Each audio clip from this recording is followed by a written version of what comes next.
Om Ajnanatimirandasya Jnananjanishalaakaya Chakshurunmilitam Yena Tasmai Shri Gurave Namaha. Namo Om Vishnupadaya Krishna Presthaya Bhutale Srimate Bhaktivedanta Swamin Niti Namine Namaste Saraswate Deve Gauravani Pracharine Nirvishesha Shunyavadi Paschatya Deshatarine Jaya Shri Krishna Chaitanya Prabhu Nityananda Shri Advaita Gadadhara Srivasadi Gaura Bhakta Vrinda Hare Krishna Krishna Krishna Hare Hare Hare Rama Rama Rama Hare Hare Om Namo Bhagavate Vasudevaya Narayanam Namaskritya Naram Chaiva Narottamam Devim Saraswatim Vyasam Tato Jayam Mudirayet. In this session, we're discussing from the 9th verse of the 14th chapter of the first canto of Srimad Bhagavatam. Yasmanas Sampado Rajyam Dara Prana Kulam Prajaha Asan Sapatna Vijayo Lokascha Yad Anugrahat. The meaning of this verse is, from him only all our kingly opulence, good wives, lives, progeny, control over our subjects, victory over our enemies, and future accommodations in higher planets have become possible. All this is due to his causeless mercy upon us. Here is the statement by Yudhishthira, which is a very important lesson for all of us. Srila Prabhupada explains that very nicely in the purport.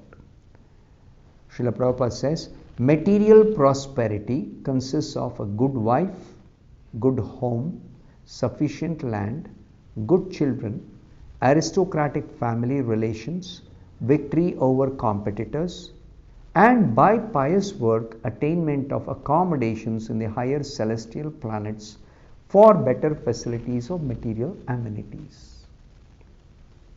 This typical expectation of anyone in this material world, a civilized human being, can expect to live a good life if such a person has got a good wife, has got good home, good children, sufficient land, and aristocratic family relations, and victorious over competitors, and also perform pious work to ensure a better next life in terms of elevating oneself to heavenly planets.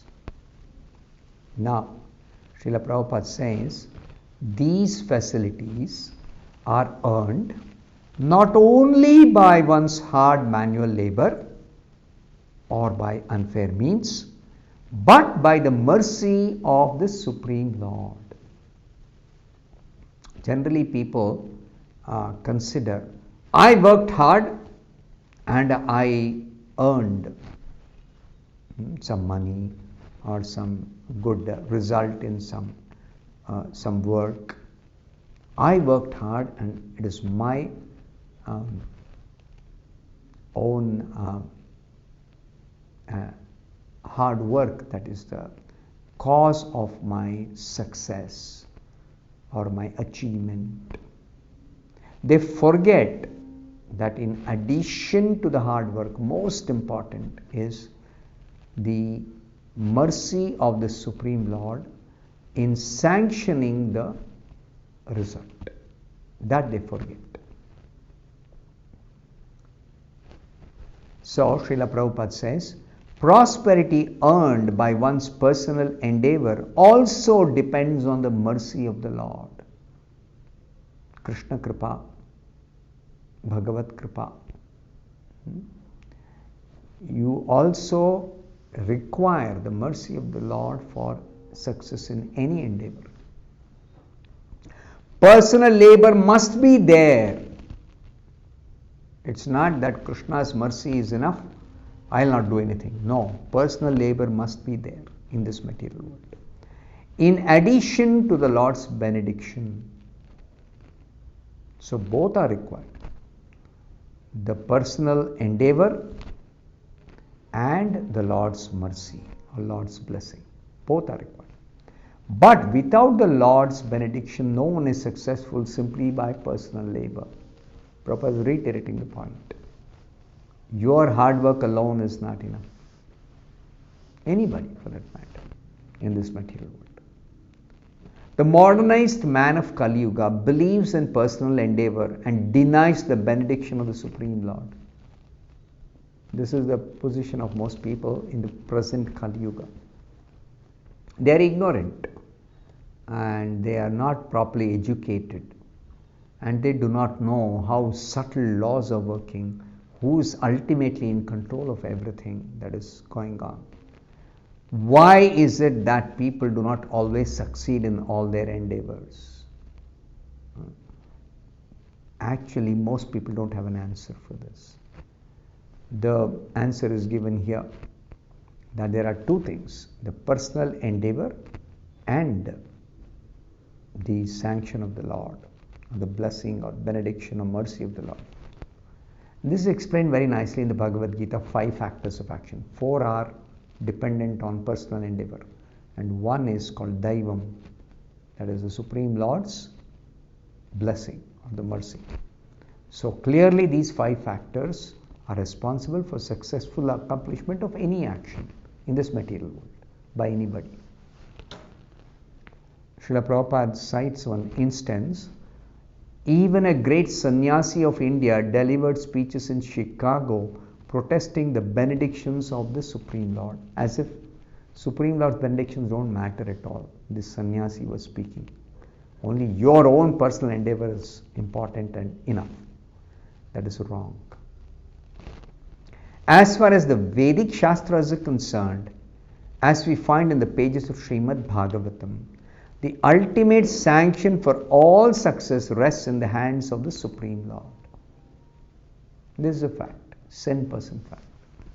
Maharaj Yudhishthira admits this truth in his personal success. Yudhishthira is an ideal personality. He is a pure devotee of the Supreme Lord. So he is not ignorant, he is not foolish, he is not a sentimentalist.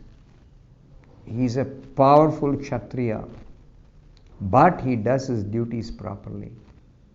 He knows that his success is dependent on Krishna's benedictions also, in addition to his personal endeavor. So neither personal endeavor is to be ignored, nor should one neglect the Supreme Lord's blessings. Both are required, both are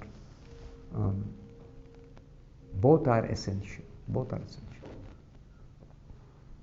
Now, Maharaj Yudhishthira admits this truth in his personal success, and it behooves one to follow in the footsteps of a great king and devotee of the Lord to make life a full success.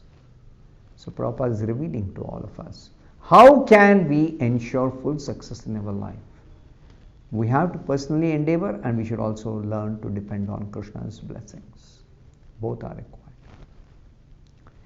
Now Srila Prabhupada says one important point and helps us understand the truth, the reality.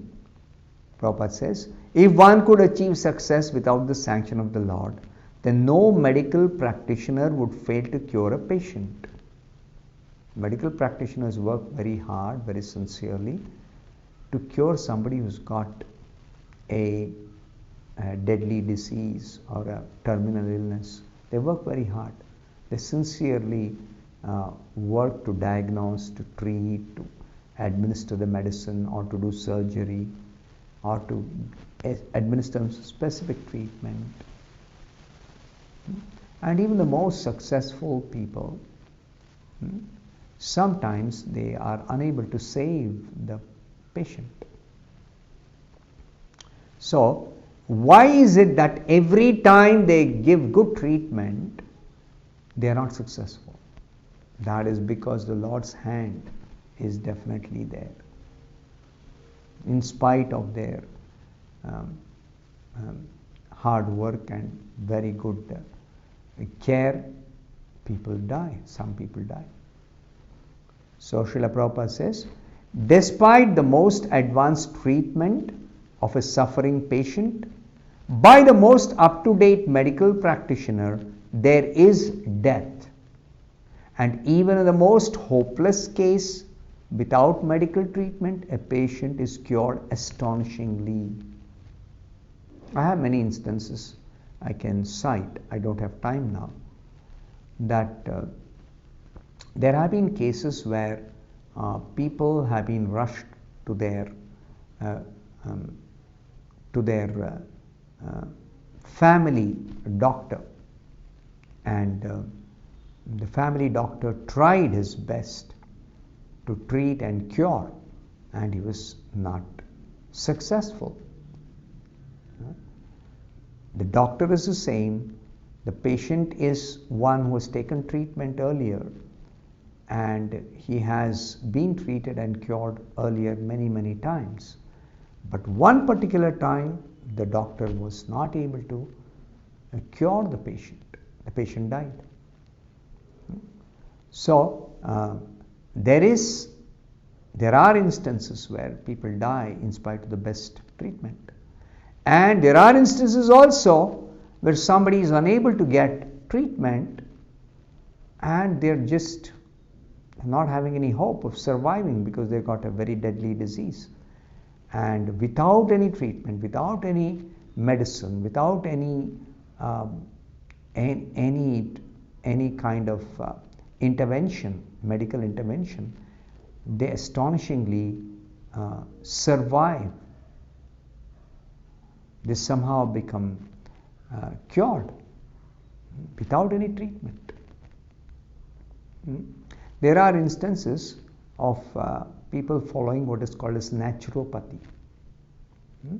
They purposely don't go to a doctor. They don't take any medicine. They don't take any medical treatment. They just follow a strict diet and they do fasting and they become cured.